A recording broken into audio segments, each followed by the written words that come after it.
प्रिय विद्यार्थियों, इस वीडियो में मैंने आपको चौधरी देवीलाल विश्वविद्यालय सिरसा के परीक्षा फार्म भरने की प्रक्रिया से अवगत करवाने का प्रयास किया है। अक्सर विद्यार्थी मेरे पास अधूरे भरे हुए फार्म लेकर अटेस्टेड करवाने के लिए आते हैं, जल्दबाजी करते हैं, कहते हैं जी हमारी गाड़ी निकल रही है, जल्दी से साइन हस्ताक्षर कर दो, अटेस्टेड कर दो। तो इसलिए हमारे लिए बड़ी ही असमंजसपूर्ण और दुविधापूर्ण स्थिति हो जाती है। विद्यार्थियों के अनुग्रह को देखते हुए, उनके आग्रह को देखते हुए हम मना भी नहीं कर पाते और आधे अधूरे फार्म को अटेस्ट करते हैं, तो एक प्रकार से हास्य के पात्र भी बनते हैं। तो चौधरी देवीलाल विश्वविद्यालय सिरसा के जो जितने भी परीक्षा फार्म हैं, भले ही वो आप इम्प्रूवमेंट के लिए भर रहे हो, रीअपियर के लिए भर रहे हो, एडिशनल परीक्षा देने के लिए भर रहे हो, बीए, बीकॉम, बीएससी या किसी भी परीक्षा का फार्म, वो मैंने आपको इसमें नमूने के माध्यम से बताने का प्रयास किया है। सभी विद्यार्थियों से आग्रह है कि वो पूर्ण रूप में भरा हुआ फार्म लेकर ही किसी भी प्राध्यापक के पास अटेस्टेड करवाने जाएं। सबसे पहले आपको रोल नंबर लिखने का कॉलम मिलेगा, वहां आप अपना विश्वविद्यालय रोल नंबर लिखें। ध्यान रखिए, कॉलेज रोल नंबर नहीं लिखना है। उसके बाद दूसरे कॉलम में रजिस्ट्रेशन नंबर लिखना पड़ेगा। रजिस्ट्रेशन नंबर आपके पहले वाले रिजल्ट में मिल जाएगा, आपकी डीएमसी अगर पहले की कोई है तो उसमें मिल जाएगा। उसके बाद आपको नेम ऑफ कोर्स या एग्जामिनेशन लिखना है। अगर आप बीए के विद्यार्थी है तो आप यहाँ बीए जनरल लिख दीजिए, बीकॉम के विद्यार्थी है तो बीकॉम जनरल लिख दीजिए, बीएससी के विद्यार्थी है, भट्टू कला के छात्र है तो बीएससी नॉन मेडिकल लिख दीजिए।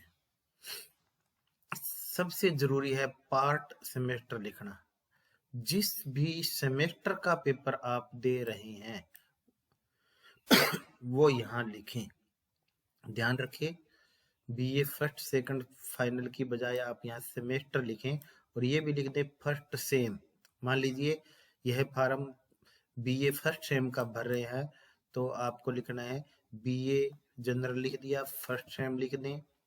कोर्स कोड बीए का भट्टू कॉलेज का कोर्स कोड है 43, बीएससी का 44 और बीकॉम का 45। दूसरा कॉलम है डेट ऑफ बर्थ का। इसमें आप अपनी जन्म तिथि अवश्य लिखिए। मान लीजिए आपकी जन्म तिथि 3 अप्रैल 2000 है तो यहाँ 304 और 2000 जो भी है आपकी जन्म तिथि, यहाँ आप एक फोटो लगाएंगे और फोटो के नीचे अपने हस्ताक्षर विद इन बॉक्स यानी इस बॉक्स के भीतर ही करेंगे। कॉलम 3 में आ जाते हैं अपीयरिंग इन कैटेगरी फुल। यदि आप सारे पेपर दे रहे हैं जो रेगुलर विद्यार्थियों के लागू नहीं है तो फुल लिखते हैं। यहाँ मान मेरे पास जितने ज्यादा विद्यार्थी आते हैं वो ज्यादातर रीअपियर वाले होते हैं, तो यहाँ रीअपियर टिक कर दीजिए आप और इस बॉक्स में आर लिख दीजिए। कॉलम नंबर 4 में एग्जामिनेशन सेंटर, आप जिस कॉलेज में पहले पढ़े हैं वही बहुधा वही आपको एग्जाम सेंटर मिलता है, तो भट्टू कला के छात्र यहाँ लिख सकते हैं GC भट्टू कला या गवर्नमेंट कॉलेज भट्टू कला। कोड ऑफ सेंटर 19, अगर आपको ध्यान नहीं रहता है तो ये खाली भी छोड़ सकते हैं। उसके बाद है name of student in English. Block letters में लिखना, आपका नाम जो भी है वो ब्लॉक लेटर्स में बड़े अक्षरों में लिखें। पुराने फार्म अगर आपके पास है तो उनमें हिंदी में भी लिखा मिलेगा, इसी प्रकार अंग्रेजी और हिंदी में अपना नाम लिखें। छठे कॉलम में अपने पिताजी का नाम अंग्रेजी और हिंदी में, अंग्रेजी में बड़े अक्षरों में और हिंदी में एक एक कॉलम में एक एक वर्ण लिखें। सातवें कॉलम में माताजी का नाम अंग्रेजी में भी और हिंदी में, अगर हिंदी का वाला फार्म है तो।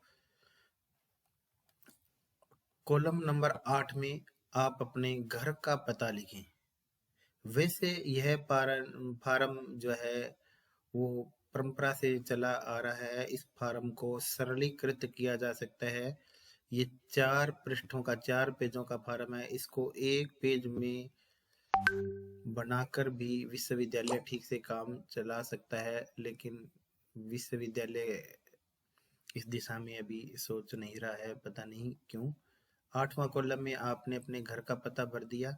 भले ही आप घर का पता भरते हैं, लेकिन विश्वविद्यालय आपकी डीएमसी है वो कॉलेज में ही भेजता है, जबकि भेजनी आपको अपने आपके घर के पते पर चाहिए।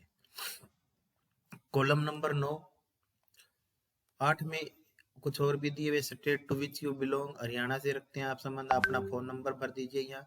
9वां है आपका लिंग, sex code, M for male, F for female. अगर आप मेल है तो एम लिख दीजिए, फीमेल है तो एफ लिख दीजिए। इंग्लिश का पेपर दे रहे हैं तो मीडियम इंग्लिश, बाकी सभी सब्जेक्ट का पेपर मीडियम में आप लिख सकते हैं, एच फॉर हिंदी। जो भी आपकी कैटेगरी है, बीसी है, एससी है, एसटी है, हैंडीकैप्ड है, जनरल है, वो 11वें कॉलम में लिख दीजिए। ज्यादातर विद्यार्थी जीई यानी जनरल के होते हैं। सबसे महत्वपूर्ण कॉलम है 12वां। इसमें आप जिन जिन सब्जेक्ट के पेपर देना चाह रहे हैं उन सब्जेक्ट का नाम लिखिए, या जैसे इंग्लिश लिखा है और इसके नीचे कोड लिख दीजिए। कोड अगर आपको पता नहीं है तो पुराने डीएमसी या पुराने रिजल्ट में देख सकते हैं। जैसे इंग्लिश का EN और 01 है, यानी 01 से पता लग जाता है कि ये इंग्लिश का पेपर फर्स्ट सेम का है।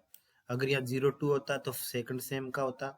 इसी प्रकार आपके 1 2 3 4 जितने भी पेपर्स में रही है वो सारे यहाँ साफ साफ स्पष्ट अक्षरों में भर दीजिए।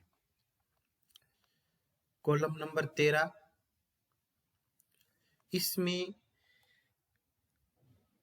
आपने अभी जो परीक्षा दे रहे हैं उस परीक्षा के पहले कितने चांस ले लिए हैं। जैसे यहाँ भर देंगे BA फर्स्ट पहले कब दिया, किस का दिया, रीअपियर का दिया और कहाँ कौन सी यूनिवर्सिटी से दिया, ये भी आप भर दें, ठीक रहेगा। ज्यादातर विद्यार्थी ये कॉलम खाली छोड़ते हैं, इसमें थोड़ा ये सेकेंड साफ नहीं हुआ है। 14वां कॉलम है are you appearing any other simultaneous exam, यानी आप इसके साथ कोई और परीक्षा भी दे रहे हैं कि अगर आप थर्ड सेम में, फिफ्थ सेम में, फर्स्ट या थर्ड सेम का दे रहे हैं तो यस कीजिए, यानी कोई भी परीक्षा आप इसके साथ दे रहे हैं तो यस कीजिए। और 15 कॉलम में यदि आपने यस किया है तो आपको इसमें भरना है कि आप और कौन सी परीक्षा दे रहे हैं। कुछ विद्यार्थी एक साथ first sem, third same, fifth sem के सभी पेपर देते हैं, तो उनको फर्स्ट वाले में थर्ड और फिफ्थ का देना पड़ेगा, थर्ड वाले में फर्स्ट सेम का देना पड़ेगा, फिफ्थ में फर्स्ट और थर्ड सेम का सारा विवरण 15वें कॉलम में देना चाहिए। 16वां कॉलम है have you ever been disqualified in any exam, यानी छठे कॉलम 16वें कॉलम में आपको उत्तर देना है कि आप विश्वविद्यालय की किसी परीक्षा में कभी भी अयोग्य घोषित किए गए हैं। तो आप अगर घोषित किए गए हैं तो यस लिखेंगे, और यस लिख देते हैं तो कौन सी यूनिवर्सिटी में अयोग्य घोषित किए गए, कौन सी परीक्षा में, कब किए गए, कितने रोल नंबर थे, क्या आपको सजा मिली। अगर आप अयोग्य घोषित नहीं किए गए तो नो लिख दीजिए। 17वां कॉलम, क्योंकि अभी आपके फार्म विश्वविद्यालय में जमा हो रहे हैं तो आपको जो फीस की रसीद मिलेगी उसके विवरण यहाँ भर दीजिए। उस पर एक बुक नंबर होता है, एक रिसीट नंबर होता है, वो भर दीजिए, और कितने रुपए की रसीद है वो आप यहाँ लिख दीजिए। 18वां कॉलम उन विद्यार्थियों के लिए है जो इम्प्रूवमेंट का पेपर दे रहे हैं। अगर आप इम्प्रूवमेंट यानी BA पास करने के बाद अपने नंबर बढ़ाने के लिए पेपर दे रहे हैं तो इस कॉलम में ये सूचनाएं भरोगे। इसमें आप भरेंगे कि आपने BA कब की, उसका भर देंगे, पहला चांस कब लिया और आखिरी चांस कब लिया। इसके बाद है डिक्लेरेशन। डिक्लेरेशन के बाद डेटेड है, यहाँ आप जिस तारीख को फॉर्म भर रहे हैं वो तारीख लिख दीजिए, स्थान लिख दीजिए और अपने सिग्नेचर अवश्य करें। ध्यान रहे विद्यार्थियों, सभी जगह निर्धारित स्थानों पर अपने हस्ताक्षर अवश्य करें। बिना हस्ताक्षरित परीक्षा फॉर्म रद्द माने जाते हैं, रद्द हो सकते हैं। अटेस्टेड वाला कॉलम वैसे प्राध्यापक द्वारा भरा जाना है, क्योंकि बड़ी संख्या में विद्यार्थी आते हैं, तो आपको सलाह दी जाती है कि ये सूचनाएं भी आप भर कर लाए।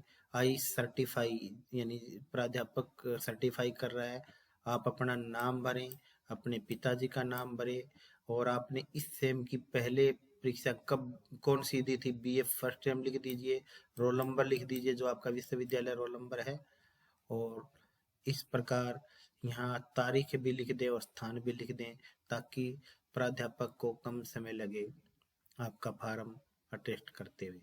इसी प्रकार तीसरा पेज है, उसमें रोल नंबर लिखने हैं, रजिस्ट्रेशन नंबर लिखने हैं, name of exam BA general वही पहले वाला, नाम, पिता का नाम, माता का नाम, सेंटर ऑफ एग्जाम आप अवश्य भर दें, ज्यादातर विद्यार्थी कुल खाली छोड़ देते हैं।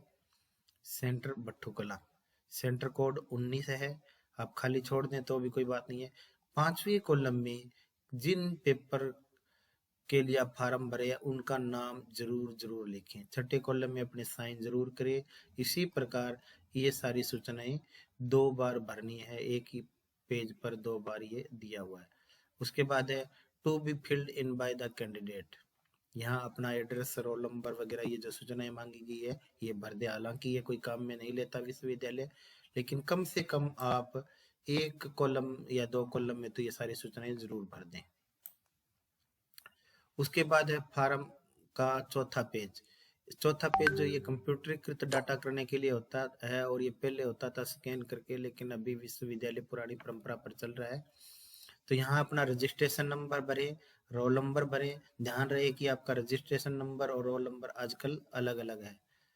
पहले 4-5 साल पहले तक विश्वविद्यालय सभी विद्यार्थियों के लिए रोल नंबर और रजिस्ट्रेशन नंबर सेम ही रखता था।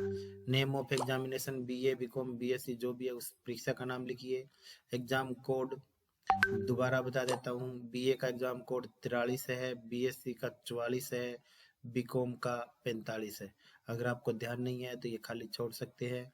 Appearing in category, full paper दे रहे हैं, रीअपियर दे रहे हैं, एडिशनल दे रहे हैं, इम्प्रूवमेंट दे रहे हैं, यहाँ भी टिक कर दीजिए और यहाँ भी टिक कर दीजिए। अपना नाम, अपने पिताजी का नाम, अपने माताजी का नाम, अपने घर का पता, और सभी आप कैपिटल लेटर्स में लिखें। पिन कोड, कॉन्टेक्ट नंबर यानी फोन नंबर, अपना सेक्स कोड मेल या फीमेल, अपना कॉलेज रोल नंबर आप 9वें कॉलम में लिख सकते हैं। 9वां कॉलम एकमात्र 9वां कॉलम ऐसा है जहां आप अपने कॉलेज के रोल नंबर लिख सकते हैं। बाकी सभी जगह आपको यूनिवर्सिटी रोल नंबर लिखने हैं। 10वें कॉलम में आपकी जो भी कैटेगरी है, एससी, बीसी, जनरल, जो भी वह लिखें। 11वें पेपर में फिर से आप जो पेपर देने जा रहे हैं उनके कोड लिखें। EN03 यानी इंग्लिश थर्ड सेम का। मीडियम इंग्लिश के पेपर इंग्लिश में ही होते हैं, बाकी आप हिंदी में भी दे सकते हैं, अंग्रेजी में भी दे सकते हैं। जिस भी माध्यम में आप पेपर दे रहे हैं उसको टिक कीजिए। प्रीवियस रोल नंबर, आपके जो पहले के रोल नंबर है, क्योंकि CDLU में सभी कक्षाओं में सभी सेमेस्टर में एक से ही रोल नंबर है, तो यहाँ फिर आप यूनिवर्सिटी रोल नंबर लिखेंगे। पहले सेशन ऑफ लास्ट एग्जाम, अभी जो आप परीक्षा देने जा रहे हैं वो परीक्षा पहले कब दी थी, लास्ट बार, अंतिम बार। तो अभी आप मान लीजिए दिसंबर 22 में फर्स्ट टर्म का पेपर रीअपियर का दे रहे हैं, तो यही परीक्षा आपने फर्स्ट टर्म की दिसंबर 21 में भी दी होगी, और उसका रिजल्ट क्या रहा, रीअपियर। तभी आप दोबारा रीअपियर का दे रहे हैं। यहाँ फिर सिग्नेचर ऑफ कैंडिडेट, अपना साइन, हस्ताक्षर जरूर करें। और यहाँ अटेस्टेड के लिए आपको ये 4 फार्म के 4 पेज अच्छी तरह से भर के कक्षा अपने प्राध्यापक के पास अटेस्टेशन हेतु जाना है। धन्यवाद प्रिय विद्यार्थियों, आशा है आपकी काफी शंकाओं का समाधान इससे हो जाएगा।